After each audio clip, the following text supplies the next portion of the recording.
চাওক আজিৰ এই মুহূৰ্তত মই আনন্দিত আৰু সুখী যে প্ৰায় 3টা দশক জুৰি জীৱন সিংহ ডাঙৰীয়াই জংঘলত থাকি কছাৰী জনগোষ্ঠীৰ জাতীয় স্বাৰ্থৰ হকে ক্ষমতাবোৰ ৰাজ্যখন পুনৰ গঠন কাম কৰিছিল আৰু আজি তেওঁ মূল হেতুলৈ প্ৰত্যাৱৰ্তন কৰি কেন্দ্ৰীয় চৰকাৰৰ লগত দ্বিপাক্ষিক বৈঠকৰ জৰিয়তে তেখেতে উত্থাপন কৰি অহা মূল বিষয়টো সমাধান কৰিবলৈ লৈছে। আজিৰ তাৰিখত মই আনন্দিত। হয়, আপুনি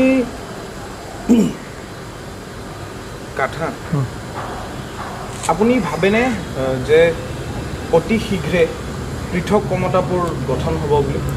না, আমি সম্পূৰ্ণ বিশ্বাসী আৰু জীৱন সিংহ ডাঙৰীয়া কেন্দ্ৰীয় চৰকাৰৰ লগত দ্বিপাক্ষিক বৈঠক কৰিবলৈ অহাৰ আগত তেওঁ সংবাদ মাধ্যমৰ জৰিয়তে স্পষ্ট কৰিছিল আৰু মধ্যস্থতাকাৰী কমিটি হিচাপে আমাৰ লগত তেখেতে সঘন যোগাযোগ কৰি কৈছিল যে পৃথক কমতাপুৰ ৰাজ্য অৰ্থাৎ 1949 চনৰ 28 আগষ্ট তাৰিখে তদানীন্তন কেন্দ্ৰীয় চৰকাৰৰ গৃহমন্ত্ৰী চৰ্দাৰ বল্লভভাই পেটেল আৰু আমাৰ স্বাধীন কমতাপুৰৰ ৰজা শেখ ৰজা শ্বাহ জগদীপেন্দ্ৰ নাৰায়ণ ভূপ বাহাদুৰৰ লগত যি ঐতিহাসিক মাৰ্জা চুক্তি হৈছিল আৰু সেই চুক্তিৰ আধাৰতেই কেন্দ্ৰীয় চৰকাৰৰ দ্বিপাক্ষিক বৈঠক হ'ব লাগে বুলি তেওঁ স্পষ্ট কৰি দিছিল।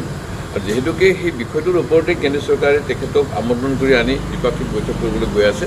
তো মই এই মুহূৰ্তত আশা আৰু মানে বিশ্বাস কৰোঁ যে জীৱন সিংহ ডাঙৰীয়া আৰু কেন্দ্ৰীয় চৰকাৰৰ মাজত দ্বিপাক্ষিক বৈঠকৰ জৰিয়তে আমি আকাংক্ষিত যিখন আমাৰ পৃথক কমতাপুৰ ৰাজ্য পুনৰ গঠন সেইটো হ'বলৈ গৈ আছে।